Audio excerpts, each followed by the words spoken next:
Iran की war की वजह से प्लास्टिक भी महंगा हो गया है। पॉलीमर्स जैसे पॉली प्रोपिलीन और पॉली एथाइलिन ये डिराइव होते हैं क्रूड ऑयल से और नेचुरल गैस से। अब जाहिर सी बात है, ईरान से वॉर चल रहा है और क्रूड ऑयल और गैस की शॉर्टेज तो हो ही रही है, तो प्लास्टिक की भी शॉर्टेज तो होगी ही।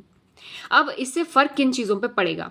ये जो फ़र्क होगा ये हमारी बहुत ज़्यादा डे टू डे चीज़ों में हमको नोटिस में आएगा। जैसे एफएमसीजी जो भी आप प्रोडक्ट्स लेते हैं, चिप्स या नमकीन या घर की कोई भी चीज़ जो आती है जो पैकेज्ड मटेरियल में आती है, उसकी जो पैकेजिंग होती है वो प्लास्टिक की बनी होती है, जिसकी वजह से या तो पैकेजिंग को अगर सेम रखेंगे तो इसमें मार्जिन्स कम होंगे एफएमसीजी के, और या तो ये कॉस्ट जो है कंज्यूमर को आगे पास ऑन कर दी जाएगी, या फिर पैकेजिंग का जो मटेरियल है उसकी क्वालिटी नीचे कर दी जाएगी।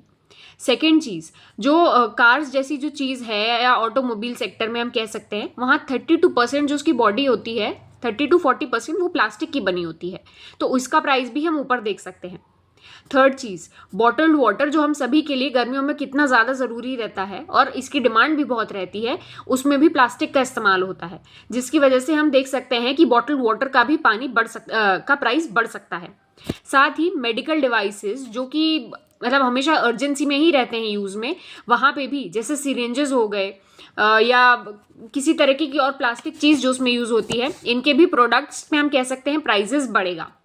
साथ ही अगर जैसे जो भी हाउसिंग रेनोवेशन हुआ या कहीं पे भी हाउसिंग मटेरियल से रिलेटेड कोई चीज़ हुई जिसमें प्लास्टिक्स का यूज़ होता है, हम कह सकते हैं कंस्ट्रक्शन की भी कॉस्ट बढ़ी जाएगी। साथ ही अगर आप कोई भी बिजनेस करते हैं जिसमें आपको पैकेजिंग मटेरियल यूज़ होता है, वहाँ पे भी आपको अगर आप बल्क में खरीदें तो उसकी कॉस्ट रहेगी, नहीं तो फिर हो सकता है कि आप आगे अगर रिटेल में और खरीदें तो महंगा मिलेगा, या फिर आपको अभी बल्क परचेज करना पड़ेगा।